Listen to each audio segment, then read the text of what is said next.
What's going on, 49er faithful, 49er fam, 49er gang? It's your boy 49er Dion here back with another video.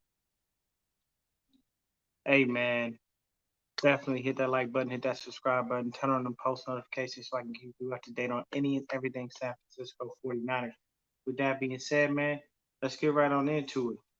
So we had a disappointing week last week, man. We lost to the Dolphins of all teams. That's right, I said it. I'm sorry.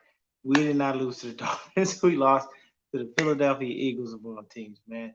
That's right, I said it. The damn Philadelphia Eagles. So here's the thing. We overlooked them. Front seven bullied us. Front seven bullied our offensive line. And they got after it, man. Nick Mullins has some really bad throws. He did some really unfortunate things. And I got him benched in the fourth quarter. So what happened? CJ Beathard came in, walked us down the field. We get a score. Derek McKinnon scores for the fourth straight game. He's been looking like he's well worth the 2-year wait so far. And then, right when we look like we about to hit this 2-point conversion, George Kittle drops. So it's unfortunate that he dropped that ball, but no big deal. Should be good. I think everything is going to be perfectly fine. CJ could have actually ran that in. I felt like he was just looking to hit Kittle because Kittle was open, but he should have been a little bit smarter with that. So we got to get into the particulars of this game and get everything rocking and rolling in the right direction. So with that being said, definitely hit that like button, hit that subscribe button, turn on the post notifications so I can keep you up to date on any and everything San Francisco 49. So we're gonna get into a little bit of stats. We'll get into a few things as it pertains to the game and what's going on, and see what we can do to be able to beat the Dolphins. You know what I mean? That's our main focus. Is to beat the Miami Dolphins this week. Stop Ryan Fitzpatrick. Stop Devontae Parker. And make sure that they don't get off to any kind of start at all on defense or offense. So let's go ahead and get into some of these stats here really quick. So we're just gonna go into team stats for the first part of this. We'll jump into regular stats afterwards. So for the first part, basically San Francisco offensively, we're number 11 in the league. We've gained a total of 1,562 yards as a whole. We average 390 yards per game, 1,048 yards passing, 514 yards rushing. So that tells me that Kyle Shanahan is okay with throwing the ball. He just has to make sure that he has the right people throwing the ball and that we don't have anybody making it boneheaded plays and doing stupid. So 514 yards rushing, 107 total points, and 26.8 points per game. So we look fairly good. I mean, that's not too bad. You know what I mean? We're doing all right. And defensively, we're number 3 in the league. Always great for that. So we have 1,179 yards that we allow. 294 yards per game is what we allow in total. 736 yards passing and 443 yards rushing. Now, we've given up 71 points total this year, and we're averaging only giving up 17.8 points per game to opponents. So that's always a good thing because that keeps things to a point where it's manageable and we don't get down too far. 17 points is basically 2 touchdowns and a field goal. That's easy to overcome. There shouldn't be a reason why we could never overcome a 17-point deficit unless the offense is just completely stagnant and we just can't get anything going. So as a defense, we have 8 sacks total.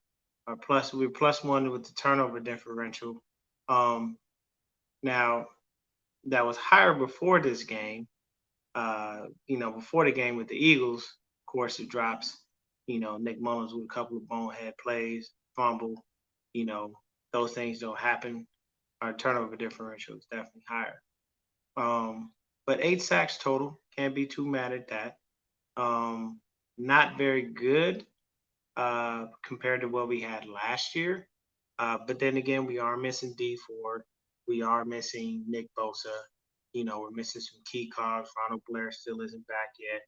We're missing some key cogs in that defensive line. Um, so we'll jump on over to the Dolphins here. So the Dolphins are number 23 in the league as far as their offense is concerned, which, I mean, that's usually where the Dolphins are, man. They don't have a great defense. So Dolphins have 1,388 yards for the whole season, 347 yards per game, 961 yards passing, 427 rushing. So both teams are heavy on the pass and kind of light on the rush.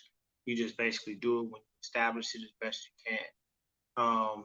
Dolphins have scored 93 points all year, 23.3 points per game, and so they're not too far behind us in points per game.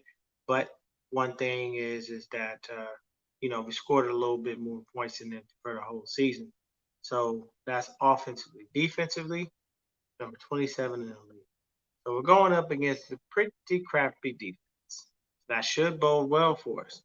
Um, Dolphins have given up 1,639 yards this year. They average giving up 409 yards per game to opponents, 1,140 yards passing, 499 yards rushing. They've given up a total of 96 points for the year to opponents, 24 points per game. So we're averaging 26.8 points per game, and they give up 24 points. So, I mean, they're right there on the cusp of that. It makes sense. Um, so they're basically zero to turnover.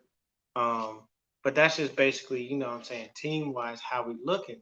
So the next thing we got to get into, just real quickly, is we're gonna go into the injury report and just kind of figure out exactly what's going on, who's in, who's out, and things like that.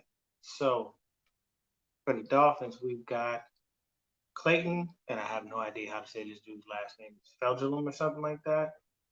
He's a safety. Uh, he he was a full practice Wednesday, Thursday, and Friday. His game status is kind of up in the air. Um, then we have Kavon Frazier. He's another safety. Full practice all week. Game status is up in the air. Xavier Howard, their cornerback. Full practice all week. Byron Jones, another cornerback. Groin and Achilles. So he was limited in practice on Wednesday, but Thursday and Friday, he was a full participant. Solomon Kinley, um, he was full practice Thursday, Friday. Then Shaq Lawson, he is out. Um, Devontae Parker, he was limited in practice Wednesday, but practiced fully Thursday and Friday. And we've got Durham Smythe. He's a tight end. He's out for the game. And then we got running back slash wide receiver Malcolm Perry for the Dolphins. He was a full practice on Friday. He had an illness.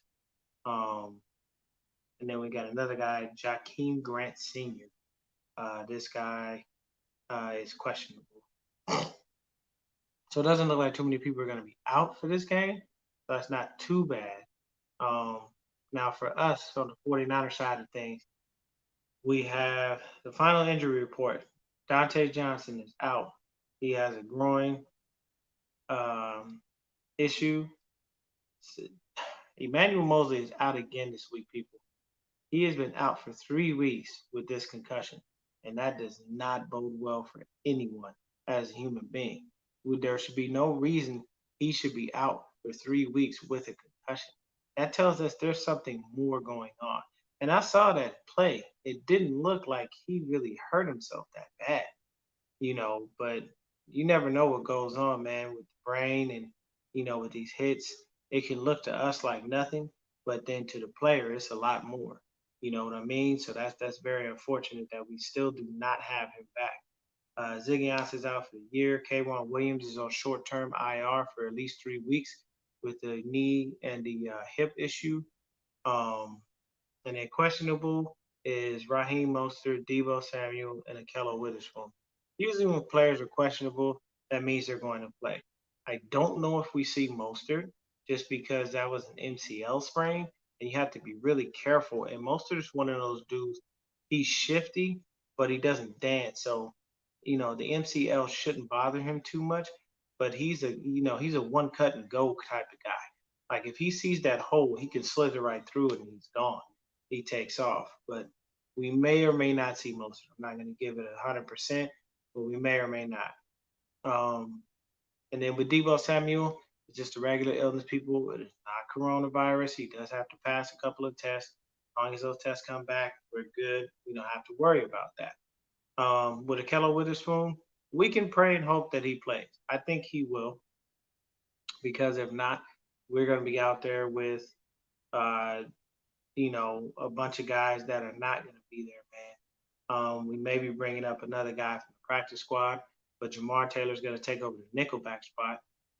And if we have to, if Akello can go, it'll be Jason Verrett, Jamar Taylor, and Akello.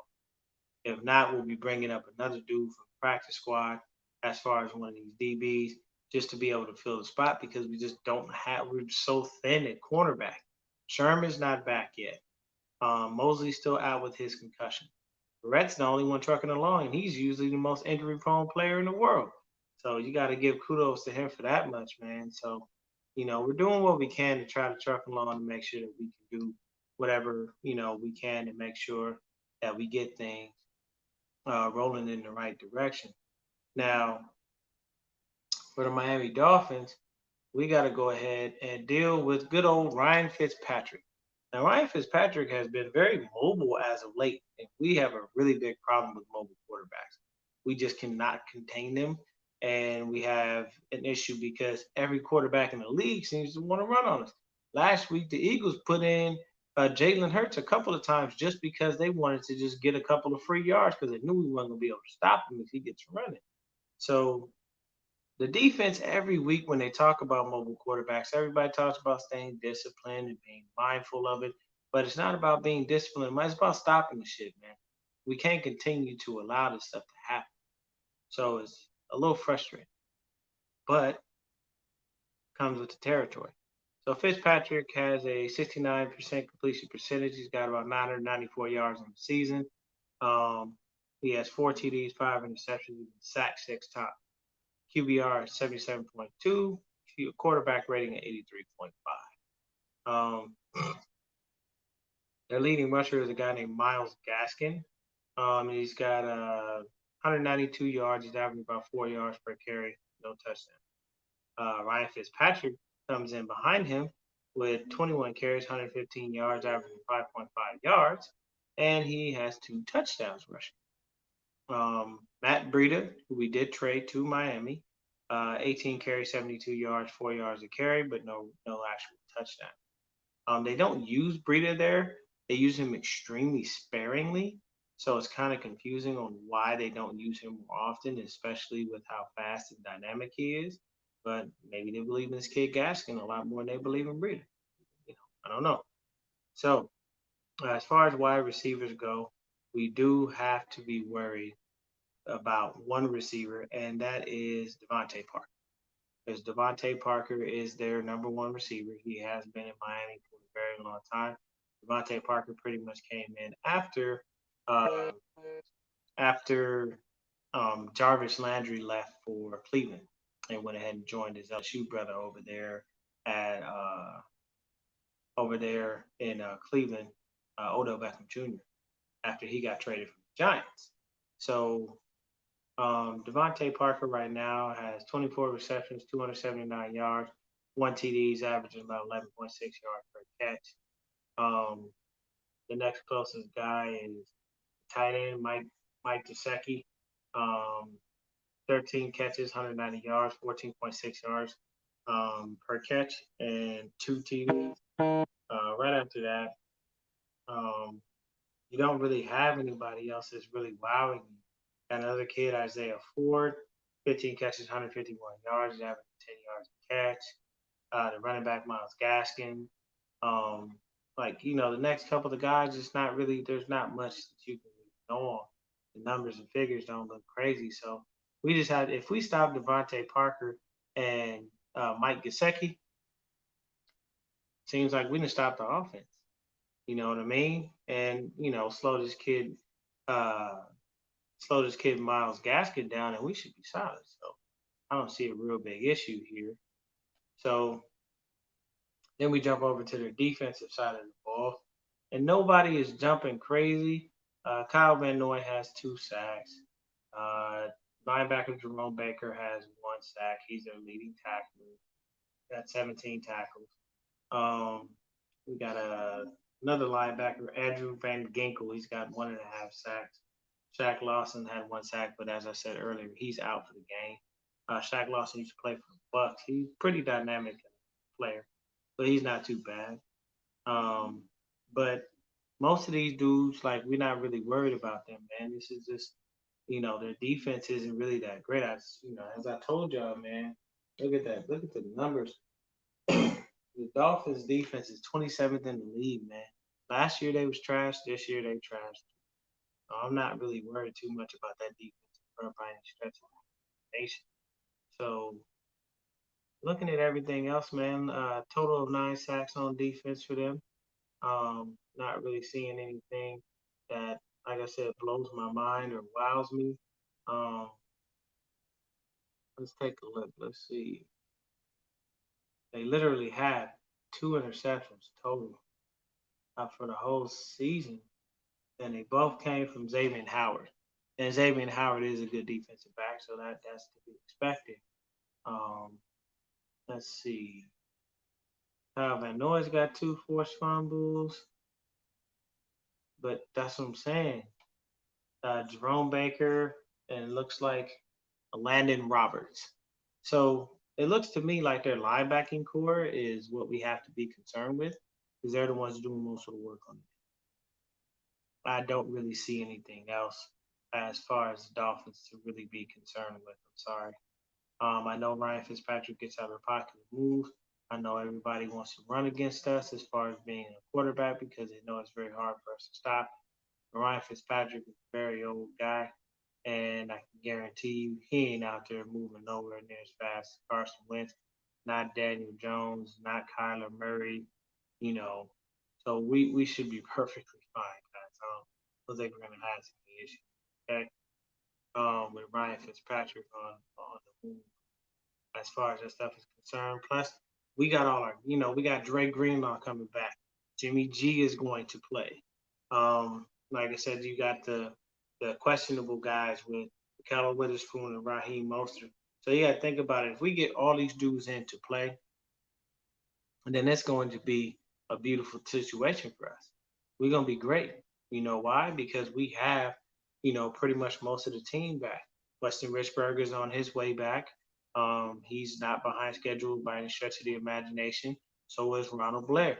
And once you get Ronnie B back in there and work him back into the fold, you're not gonna be worried about losing Ziggy Ansah with a torn bicep. You're not gonna be worried. The big thing is Nick Bosa. One thing I can tell you is Nick Bosa has been injury prone his whole time he's been playing football. He tore his ACL in high school. He wound up with the core muscle injury in college. He tore his ACL again this year.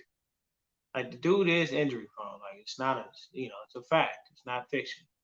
When you have a couple of injuries like that happen, D Ford probably out for the year. And there's been whispers that that injury that he has is career ending. And I can tell you right now, man, we need to cut D Ford. Cut D Ford and cut our losses. Get that man whatever we're supposed to give him as far as his guaranteed money and say forget it. He was a waste of time. He was a waste of a pick. He didn't barely hold up last year. And yes, I understand the numbers and the figures as far as our sacks when he was there. Looked great, all that, every blah, blah, blah. But at the end of the day, what happens is we need to make sure that we keep things rolling and we keep things going in the right direction. The reason being is because I don't want us to wind up in a situation where we keep relying on these injury prone ass players. Kyle Shanahan's knack for that shit. And John Lynch is one of the guys he'll draft him. Look at Contavious Street. He just finding his foot. And when did we draft? We drafted him years ago. You see what I'm saying? We had Jerick McKinnon for 2 years. He just started playing like the player we wanted in the beginning. So we don't need injury prone dudes on the squad. We good with it. So basically, Jimmy G is back in the fold. Backup now is going to be CJ What's killing me is Kyle lost faith in Nick after that one game. I'm not saying Nick played great. He played like hot shit on the stick. He played like garbage. But what kills me is he lost so much faith in Nick Mullins, but Dante Pettis is still on. The crybaby of crybaby, Mr. Sensitive himself. Pettis still on the squad, and Pettis gets a chance to do punt return. He gets a chance to be in on a play every now. Even though he don't get no targets, he's just basically a body on the field. And you cut Muhammad Sanu, but you bench Nick Mullins, who won you a couple of good games. You know what I'm saying? And did everything that he could. Yeah, he had a bad game, man. Quarterbacks have bad games. I mean, I guarantee you can look at some race and horrible. The start to the careers of Drew Brees, Tom Brady, and Peyton Manning were nothing short of crap. They were not spectacular, guys. You don't believe me? Go back through the videos, man. I did it basically when they was ragging on Jimmy G last year, giving him all kinds of shit. I did a video where I just compared him to those three dudes that I named in their first seasons as four freshman seasons as quarterback. And Jimmy was better than all of them. Everybody be like, oh, well, he had the defense, he had this, he had that. Nah, bro. It don't make a difference. If you're that great of a quarterback, you'll be good. It's just like when we had Alex Smith. Everybody called him trash. Everybody ragged him. That man changed offensive coordinators more than the girl changes clothes on her first day of high school. Every year. You can't you can't tell me if you gave Tom Brady or Aaron Rodgers or Drew Brees or Russell Wilson or Lamar Jackson, Patrick Mahomes, if you changed up their offensive system on a continual basis, you not tell me that these dudes would have succeeded in the NFL. It's gonna suck. So just looking at things right now, man. Before Jimmy G went down, Jimmy G had 33 completions, 67.3 completion percentage, 390 yards. He had 4 TDs and no interceptions. He was sacked 4 times. So I'm good with that. You putting that back into the game? Ain't nothing changed, baby. We good on that. We solid. Leading rusher right now is Derek McKinnon, 34 carries, 193 yards, averaging 5.7 yards per carry. His longest run was that 55-yarder on that third, and God knows how long. When we were playing, I believe it was Giants, if I'm not mistaken. He does have 3 TDs rushing. He has not thrown with the ball, so we're good there. The next leading rusher was Raheem Mostert. Now, you got to remember, Mostert only played 2 games. That man had 148 yards, average 6.4 yards per carry, and had an 80-yard touchdown. He's got 1 TD. Brandon Ayuk, technically speaking, he's rushing. Jeff Wilson Jr. has a touchdown. You know what I'm saying? So 7 of our TDs out of the year come from running. And that's because Brandon Ayuk be hitting jet sweeps in the round, everything. Ayuk been looking great for us, guys. That's a beautiful thing. To have Jerick McKinnon perform in the way that we expected him to perform. To have Jimmy G back in the fold, getting back in, meshing with the team and feeling a little more comfortable. And you got to think about it. Jimmy has Raheem, Debo, Ayuk, and Kittle on the field. You really think there's going to be a defense that's going to stop us? You mean to tell me you don't think that Kyle Shanahan is going to dial up shit we ain't seen before and or do things to be super, super aggressive as quick as possible and as early as possible? Yeah, we going to be riding. We going to be riding. So, just taking a look at everything. Next up, we got to go ahead and jump into the receiving. So, George Kittle, 19 receptions, 227 yards, 11.9 yards per catch, and 1 TD. Remember, we had George gone for a couple of games, man. That trash ass fucking hurt at MetLife Stadium. Next guy that's actually leading, the next leading receiver, people, believe it or not, is Kendrick Bourne. KB, yeah, man. Watch out for him. KB has 13 catches, 197 yards, averaging 15.2 yards per catch. The only person averaging more yards than him per catch is Raheem Mostert. And the only reason that Raheem Mostert is actually averaging that is because he has 6 receptions for 110 yards. So you gotta think about it, man. KB out there blowing, you know. His longest catch was 24 yards. I mean, we KB doing this thing. We doing this. Um, Brandon Ayuk, 9 catches, 109 yards, 12.1 yards per catch. McKinnon's got 13 catches for 102 yards and one TD. Jordan Reed, he had a spectacular game in Georgia now. He's got 11 catches, 85 yards, 2 TDs, but he's on IR for 6 to 8 weeks with a high ankle sprain. I'm sorry, it's a knee sprain for him. I apologize. Even Juice caught a couple of balls out of the backfield. Now, the reason that Mullins actually wound up getting benched was strictly based on the fact that Mullins had the situation where he had two throws. He had one to Kendrick Bourne. Bourne was wide open if he just puts the ball where it is. That's it. That's easily a first down. The next throw he has to Juice. Now Juice is not the fastest person in the world, but the man had nothing but green grass in front of him, and he overthrew him. I feel like Nick never got comfortable in that game, man, and it just wasn't good. The interception that he threw was just directly to the linebacker. It was like the linebacker was our receiver. And he tried to tackle him. He tried to save face, but I mean, come on. And you really think quarterback going to take out a linebacker? But that's the reason why Nick Mullins is now the third stringer. He's going to be the guy not dressed. Um, so then you got Ross Dwelly. Dwelly had himself a couple of quick catches. Got five. He's been targeted 5 times. He caught all 5 catches. 54 yards, 10.8 yards per catch. Jeff Wilson Jr. targeted 4 times, caught all four, 67 yards, 16.8 yards per catch. You know what I mean? And he's got the TD receiving. So you got to think about it, man. We have so many weapons on this squad offensively, and if those guys that I named are back, this is a beautiful thing. This is very easy for us to get going. See what I'm saying? So next up, when you look at the defense, when we get Dre Greenlaw back, that means the Hot Boys is back. So you got Dre, you got Fred, and you got Quan. Quan has been playing lights out this season. He's been playing better than Fred Warner, actually. I got to give Quan his credit. Quan's been playing better than Fred Warner. Not to take anything away from Fred, not to say that Fred isn't a great football player. I'm not stating that. I'm just stating a lot of the times people jump on Quan and get rid of him and trade him. He's not worth it, this, that, and the third. And Quan been out there balling out, man.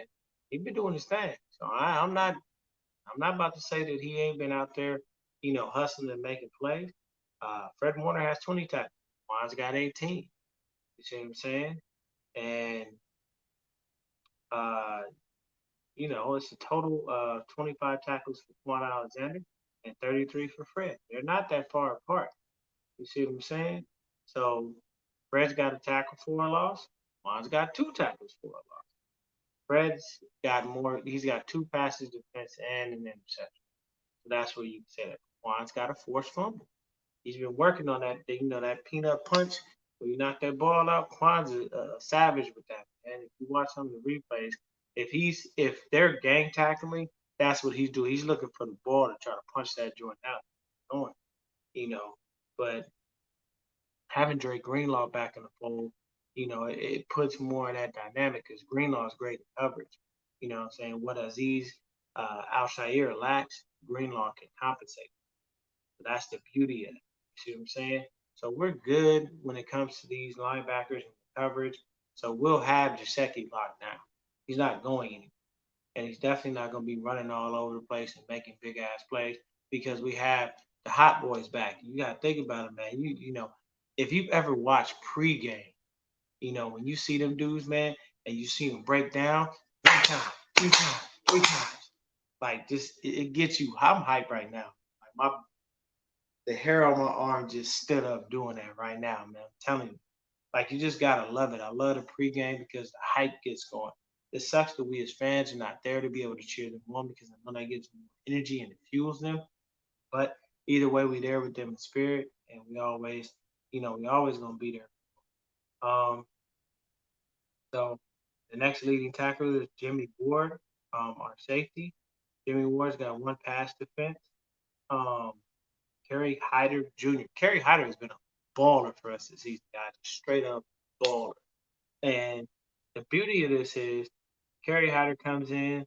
He's got 10 tackles, 18 total tackles. You see what I'm saying? His solo on the 10. He got 2.5 sacks.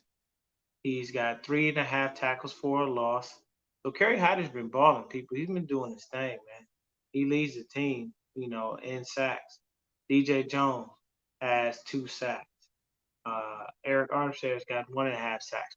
And last week, man, Eric Armstead was in that backfield all day. If Carson Wentz was not so slippery, and that was a Tom Brady, Drew Brees type, Eric Armstead would have had like 8 fucking sacks in one game because he was in that backfield all day, terrorizing poor Carson Wentz.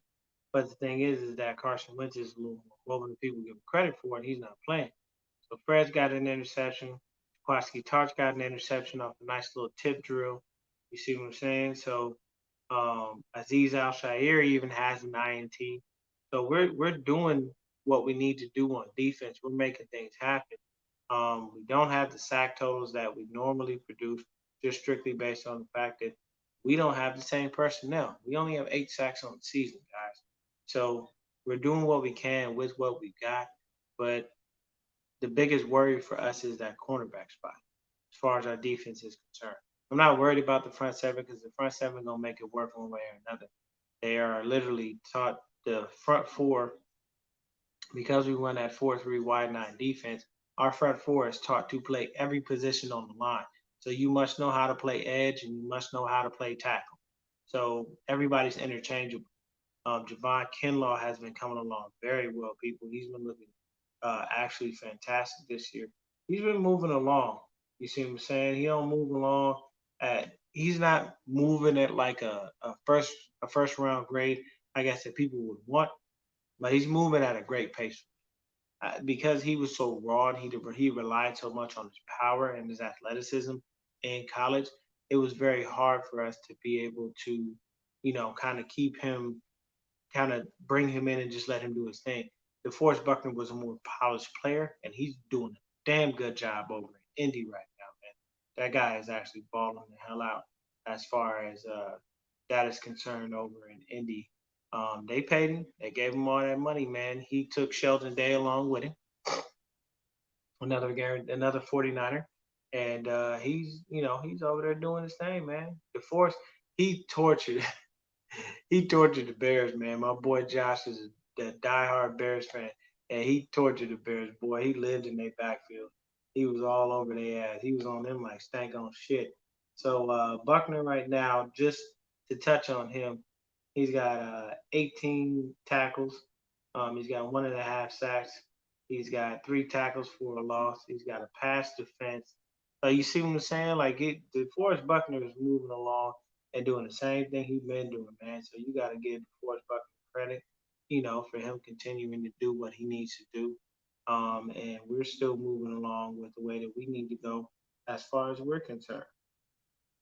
So we have a couple of little small injury woes, and it is a little frustrating that we are, doing what we can to try to get past these things, But like I said, Javon Kinlaw, man, he's got 9 tackles, okay? And this is just his stats. 9 tackles. He doesn't have any sacks. He's got 2 passes defense, you know. And what you got to understand about Javon Kinlaw, people, is he's moving along at the perfect pace. He's just on an upper swing. He's just gonna keep going up, up, up, up, up. And I don't see him slowing down and or stopping anytime soon. And we're just waiting for him to get that first NFL sack, man, so he can feel good about it. And the cool thing about Kinlaw is, man, Kinlaw plays angry. He openly admits that. He says that all the time. I play angry. The reporter asked him, well, how do you play? You know, I know you haven't experienced the fans in the stands, and you got to experience it in college, but I'm pretty sure you've seen some of the games where the 49ers, have their fans in the stands, and the faithful is there, blah blah blah. And Brian Kinlaw, I don't know. I'm going to the game, I play angry. You know, I I don't want to get into it because it get real vulgar, but I play angry because that's how I play. That's just what he do, man. He go in there, he play, he go hard. And I like that. I'd rather him be angry, be upset, be mad. I want him to think somebody said something about his mama. I want him to think somebody's trying to sleep with his girl. I want him to be as angry as possible. Because you know what that anger produces? Adrenaline. Adrenaline will get you through a game. Jimmy knew his ankle was hurt when he was playing. But the thing is the adrenaline did not allow the pain to set in. But once you have halftime, then you see that pain set in because you stop, you sit down. The adrenaline stops. It slows down. It's not flowing anymore. So that's the case. But I don't think we have too much of a problem. I say we should win this game at least 24-10, possibly even 27-10. Their offense isn't ridiculously great. We just stopped Fitzpatrick, Gaskins, and Mike Gesicki and Devontae Parker, and we good. Like that's basically how it works. We don't have to worry about anybody else on their squad. If we do, it's because this is nobody that we don't really know about that we're not paying attention to. The only way they could try to eat us up is basically in our secondary. You know, they're not going to test Jason Ferret. They're not going to do that. So they might try to test Jamar Taylor. They may try to test Akello if he comes in because they know he's going to be a little hesitant, trying to play on that hamstring if he can even go. And if not, we just got to trot out whoever we can trot out. Mosley has been lingering with that concussion, and I pray to God that he's there next week because we need him back for that Rams game. Like when we play the Rams, we need everybody back as strong as we possibly can because if we don't have everybody back, the Rams can get to us, man. You gotta think about it. We play in the toughest division in football, man. We do not have a losing team in our division by any stretch of the imagination. Not one. So you got to think about that. You see what I'm saying? Seattle 4-0, LA 3-1, Arizona and San Francisco respectively 2-2. And the only reason we're under Arizona is because we lost that first game. But that's what I'm saying. We are the toughest division in football, and it's gonna be hard for us, man. So we beat the Cardinals 24-20. We lose to the Cardinals 24-20. We beat the Jets 31-13. We beat the Giants 36-9. You know what I'm saying? We wind up losing to the Eagles 25-20, just on some bullshit plays. So there's things that we got to clean up, things that the offense can get better to. But I don't think that we're going to have too much of an issue. Like I said, the only thing I'm really worried about right now is just that cornerback. That's the only thing that's really scaring me about this game, man. Because basically we just putting in dudes and we're trying to make them, we're trying to do as best as we possibly can with what we got. You know what I'm saying? So even just looking at this right here, Nickelback K1 Williams is headed to IR because of a sprained knee, which means he'll miss at least the next 3 games. Ziggy Ansah is already out for the rest of the season. Williams joined starting cornerback Richard Sherman and Emmanuel Mosley, who are out this week. Mosley is out because he continues to deal with the concussion, so we'll be without our top 3 cornerbacks. Backup cornerback Dante Johnson's also been out. Cornerback Akello Witherspoon is listed as questionable as he continues to deal with hamstring injury. Bad hamstring injuries before people that can linger, and those shits are a bitch when they don't go away. You cannot move the way that you normally do. You're not fluid. Everything doesn't move the way it should because of that tightness. It's a bitch. But then you got, with all of that, it's just we have to elevate a pair of. It says all of that left the 49ers with no choice but to elevate a pair of cornerbacks from the practice squad for this week. Jamar Taylor, who was stepping in K1 Williams' spot in the slot, been promoted to the practice squad to fill up one. And you know what I'm saying? In addition, we've activated Brian Allen and receiver Kevin White from the practice squad in order to provide some temporary depth. I have no idea why we've activated Kevin White. For what reason, I don't know. The only reason they could activate Kevin White is because they think they may not be able to get Debo cleared to play. And we might be a little thin at receiver. Kevin White is worthless. He might as well sit his ass back to the practice squad. I should have never signed him in the first place because he's just a walking injury prone player. He's never done anything in the NFL. He's been in the league for a couple of years. He's not even scored a touchdown, people. Pathetic. If I'm not mistaken, he was drafted by the Cardinals. He was never healthy. Um, but that's basically what it is. So you got to think about it. We might be trucked out Brian Allen, Jamar Taylor, Jason. We signed Alex Barrett, some no-name dude who played with the Detroit Lions back in 2017. And the only reason we signed him most likely is because there's some way, somehow, that Chris Kaserik must know him. A lot of the guys that come to the squad are here because these guys are known by somebody on the squad. It'd be Chris Kaserik, it'd be Kyle Shanahan, possibly even Lynch, Robert Saleh.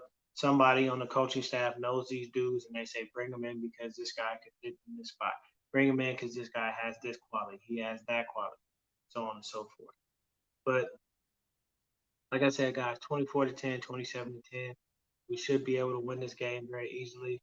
All we got to do is stop those guys to that name, and it should be an easier one. Dolphins don't really have an amazing defense. Their offense isn't much better. So I don't anticipate us losing this game, especially having Jimmy back, having him healthy and ready to go. Y'all stay 49er faithful, stay blessed.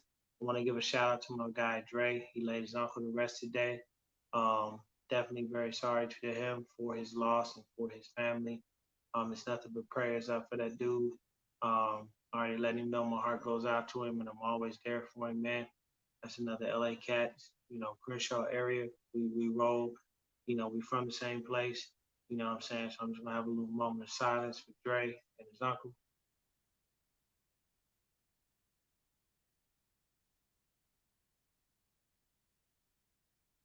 All right. So I'm gonna go ahead and end it there, man. I know it kind of ends on a little bit of a somber note, but I wasn't gonna end this show without acknowledging my dude.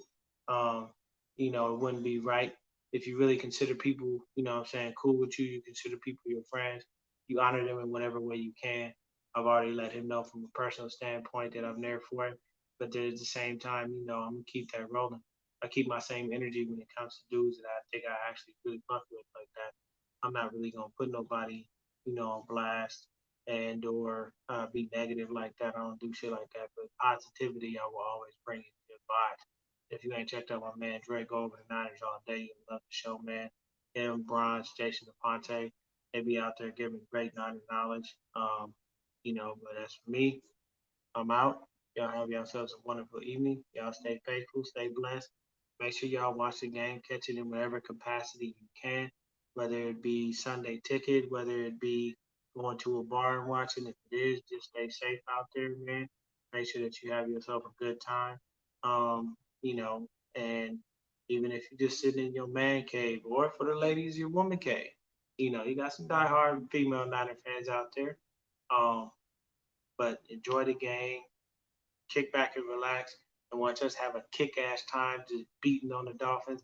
They ain't been relevant since Marino, and it ain't about to start now. Y'all have yourselves a great evening. I'm out.